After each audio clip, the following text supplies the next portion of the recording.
Hello friends, आप सभी का स्वागत है हमारे इस नए यूट्यूब चैनल स्कूल एंट्रेंस में। जैसा कि मैंने आपको कहा था, इस चैनल पर आपको सीएचएस एंट्रेंस से रिलेटेड हर छोटी बड़ी अपडेट के साथ ही प्रीवियस ईयर क्वेश्चन पेपर भी सॉल्व कराया जाएगा।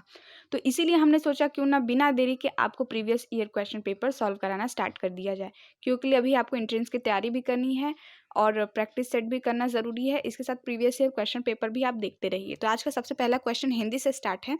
यहाँ पर हम बिना किसी टाइम वेस्ट किए दोस्तों, बिना किसी सॉल्यूशन का हल बताए आपको डायरेक्ट आंसर बताएंगे। तो सबसे पहला क्वेश्चन है कि अंतस्थ व्यंजन इनमें से कौन सा है। यहाँ पर 4 ऑप्शन आपको दिए जाते हैं। इसका राइट आंसर फर्स्ट आ जाएगा क ख ध झ, ये अंतस्थ व्यंजन आते हैं। दूसरा क्वेश्चन है रामायण महाकाव्य की भाषा क्या है, अवधी, ब्रज, संस्कृत या बघेली। तो देखिए, ये क्वेश्चन बहुत ज़्यादा पूछा जाता है और इसका सही आंसर आ जाएगा संस्कृत। रामायण महाकाव्य की भाषा क्या है दोस्तों, संस्कृत है। चलिए तीसरा क्वेश्चन है हम दीवानों की क्या हस्ती आज यहाँ कल वहाँ चले, इस पंक्ति के रचयिता कौन है। तो देखिए, आपको जितनी भी कविताएं हैं, जैसे फेमस कविताएं हैं, वो आपको पढ़ के जाना है, क्योंकि एक ना एक जो प्रश्न है आपको कविताओं से ज़रूर आता है। तो इसका जो राइट आंसर हो जाएगा वो होगा भगवती चरण वर्मा। इसे एक बार अच्छे से पढ़ लीजिएगा। हम दीवानों की क्या हस्ती आज यहाँ कल वहाँ चले, ये भगवती चरण वर्मा जी का है। चलिए आगे है विद्यार्थी संधि में जी, विद्यार्थी संधि कौन सी है, गुण, अयादि, दीर्घ या वृद्धि। इसका राइट आंसर आ जाएगा दीर्घ संधि है ये। नेक्स्ट है अर्थालंकार का उदाहरण कौन सा है। इसका राइट आंसर है उपमा। अंधे की लाठी मुहावरे का अर्थ क्या होगा। इसका 4 ऑप्शन दिया हुआ है। अब आपको बताना इसका राइट आंसर क्या होगा। तो इसका आंसर हो जाएगा एकमात्र सहारा। ठीक है, अंधे की लाठी का मतलब क्या होता है, एकमात्र सहारा। जिस समास में विभक्ति चिन्हों का लोप कर दिया जाता है वह समास कहलाता है। इसका आंसर है तत्पुरुष।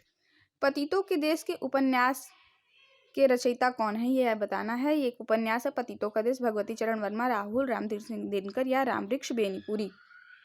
इसका राइट आंसर है रामवृक्ष बेनीपुरी। ठीक है, चलिए आगे बढ़ते हैं।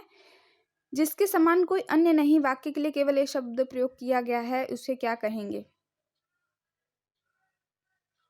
उसको कहेंगे अद्वितीय। जिसके समान कोई है नहीं उसको कहते हैं अद्वितीय। मेघ का पर्यायवाची नहीं है।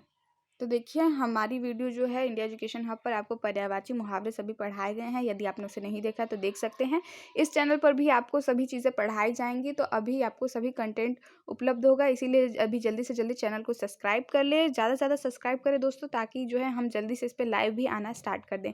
तो 1000 सब्सक्राइब का एम रखा गया है। जब तक आप 1000 सब्सक्राइब नहीं कर देंगे तब तक हम लाइव नहीं करेंगे। उससे पहले आपको सभी study material, previous year question paper, ये तब तक सॉल्व कराया जाएगा। और जैसे ही 1000 स्टूडेंट हमारे हो जाएंगे इस चैनल पर, तो हम लाइव आना स्टार्ट कर देंगे। चलिए आगे बढ़ते हैं। यहाँ पर पूछा गया है मेघ का पर्यायवाची नहीं है। इसका राइट आंसर आ जाएगा पयोधी। ठीक है, बाकी सब भी उसके पर्यायवाची, जैसे पयोध, पयोधर या जलद। पयोधी उसका पर्यायवाची नहीं है।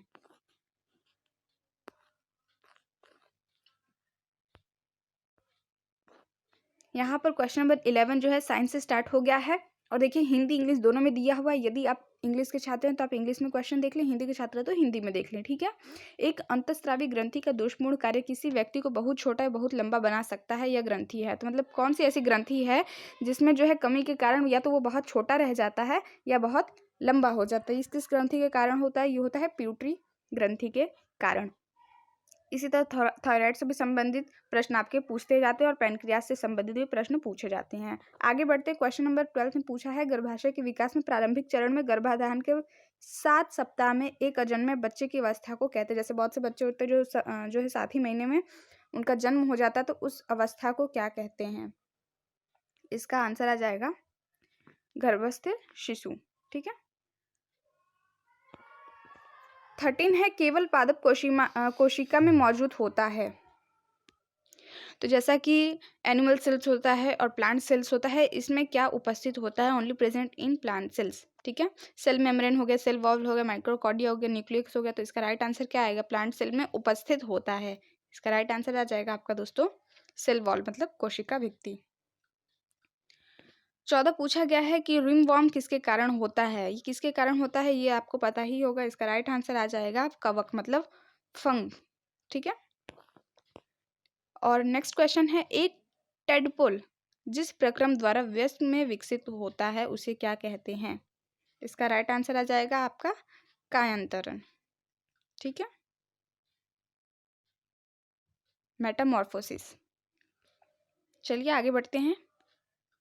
अभी हमने क्वेश्चन नंबर 15 तक देखा। अब 16 में पूछा गया है क्यूर्मा लोगा किसका स्रोत है? इसका सही उत्तर हो जाएगा आपका हल्दी। ठीक है, टर्मरिक। क्यूर्मा लोगा किसका स्रोत है? तो ये हल्दी का है।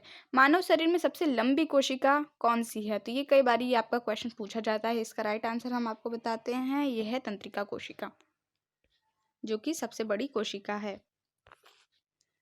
पानी गर्म होने की विधि को क्या कहते हैं? इसका सही आंसर हो जाएगा आपका दोस्तों संवहन की ना, कन्वेक्शन। नेक्स्ट है कि इकाई क्षेत्र पर लगाने वाले बल को कहते हैं। आगे बढ़ते हैं दोस्तों। यहाँ पर 19वां क्वेश्चन है इकाई क्षेत्र पर लगने वाले बल को क्या कहते हैं? इसका आपका सही आंसर आ जाएगा दाब। यहाँ पर चित्र प्रदर्शित किया गया है, आप इसे अच्छे से देख लीजिए। और पी क्यू आर आर के समान एक वस्तु को अपने तरफ खींचता है तो उस वस्तु की दिशा क्या होगी?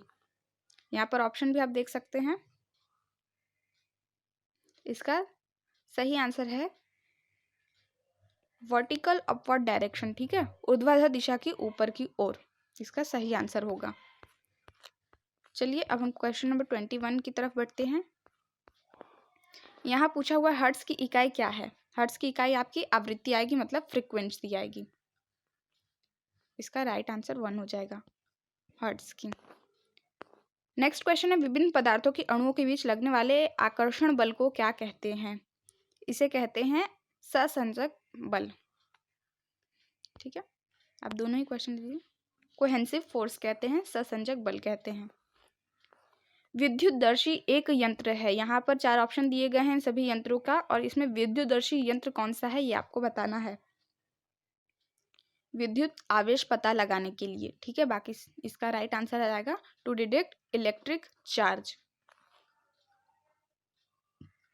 नेक्स्ट क्वेश्चन है बर्फ को जल में परिवर्तित में प्रयुक्त ऊष्मा को कहते हैं, मतलब the heat required to convect the ice into water is called.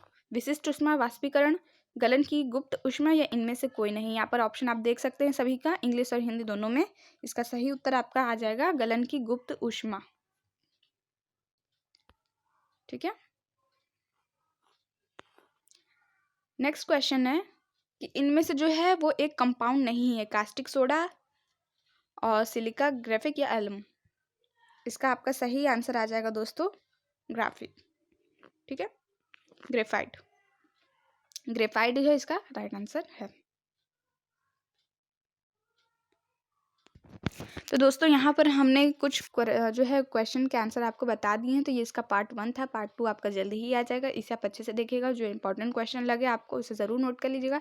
साथ ही एक बार हम फिर से कहना चाहेंगे, यदि आपने अभी तक हमारे नए चैनल को सब्सक्राइब नहीं किया है तो जल्दी से जल्दी सब्सक्राइब करें, और इसे ग्रुप में, अपने व्हाट्सएप ग्रुप पर, फेसबुक पेज पर, हर जगह इसे शेयर करें, ताकि अधिक से लोग इससे जुड़ सके जो CHS एंट्रेंस की तैयारी करना चाहते हैं, या फिर कोई भी स्कूल लेवल पर जो भी एंट्रेंस आयोजित कराए जाते हैं उनकी तैयारी करना चाहते हैं। तो धन्यवाद आज का वीडियो पूरा देखने के लिए। मिलते हैं नेक्स्ट वीडियो में।